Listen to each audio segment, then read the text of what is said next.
The more I practice health and safety, the more I can't help but think that it doesn't really matter what industry you are in.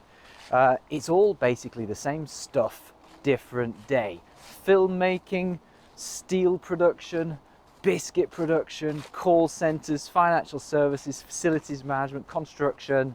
The hazards are different, the risks might be different, technicalities are different, but it's all the same thing. You have people with their attitudes, values and personalities. You have pressures, you have deadlines, you have limited budgets, limited resources, limited skills, targets to hit, stakeholders to satisfy, and often it results in catastrophe.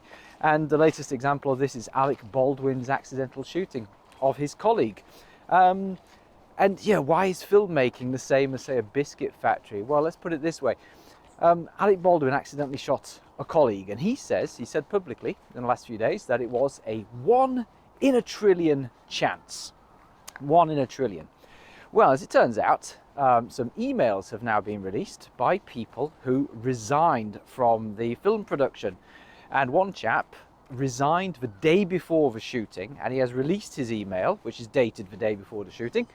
And in that, he quit because he felt unsafe due to the handling of firearms on set. He claims that there were at least 2 accidental discharges of firearms, and an explosive went off accidentally, prematurely, with members of the crew around it. And he just felt so unsafe that he quit the production. He also claims that there was a complete lack of any safety meetings or briefings before shots involving firearms. No one knew what the shots involved, or how the guns were being handled, or what they were being used to do. And he said all of this was in complete breach of safety procedures that have been in place in Hollywood for decades.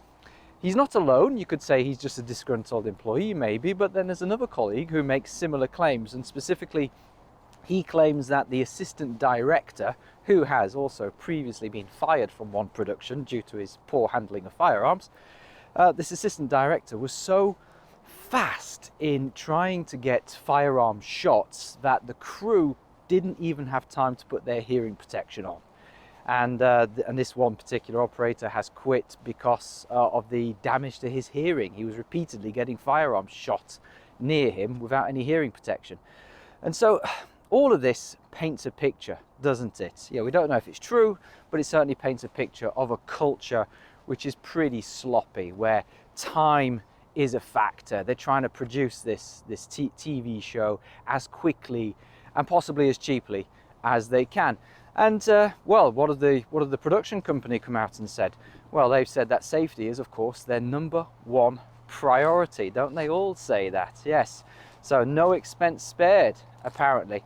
And they refute all of the allegations. And this is what I find really interesting. They say the allegations must be false because junior camera operators would have no knowledge of the safety protocols, so they wouldn't know what was going on behind the scenes to ensure people's safety. And doesn't that just show the lack of involvement that camera operators might have? So of course we don't do safety briefings because, you know, camera operators are far too junior for us to do a safety briefing for them. They would have no knowledge of the safety briefings. It just shows the lack of involvement with the frontline people, the lack of any safety information.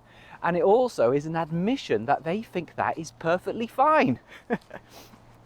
Now, a lot of people have blamed Alec Baldwin himself for the shooting, and I think there's some truth to that. He is the person who pulled the trigger after all, and I'm sure as much as Alec Baldwin isn't a big fan of guns, I'm sure he knows that normal safety procedure is you check if the gun is loaded or not. You check if there's a bullet in the barrel.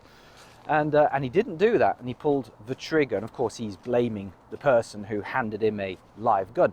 No one can explain why the gun was loaded with a live bullet either. Like, you don't need live bullets on sets usually, and if you do, then they should be properly controlled. But we appear to have live bullets mixed in with blank bullets. She wasn't shot by a blank, she was shot by a live round.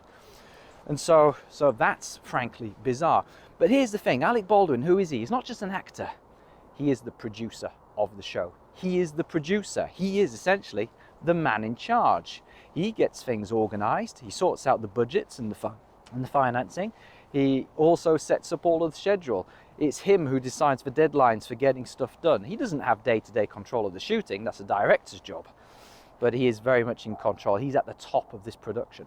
And so even if we can't blame him for pulling the trigger, certainly we can look at him in terms of the resources he dedicated to gun safety. We can look at him in terms of the deadlines and the schedules, and also just the general lax, sloppy behavior, the failure to adhere to normal safety procedures. All of this is on him, I'm afraid. And so in my career as a safety professional, I see the same stuff every day, because everything I've just spoken about could equally apply to a construction site, or to a factory, or even to a call center in financial services. Salespeople got targets, deadlines, different attitudes and so on. It all goes wrong. So there you are. It doesn't matter which industry you're from, a lot of it is basically just the same stuff. Anyway, take care.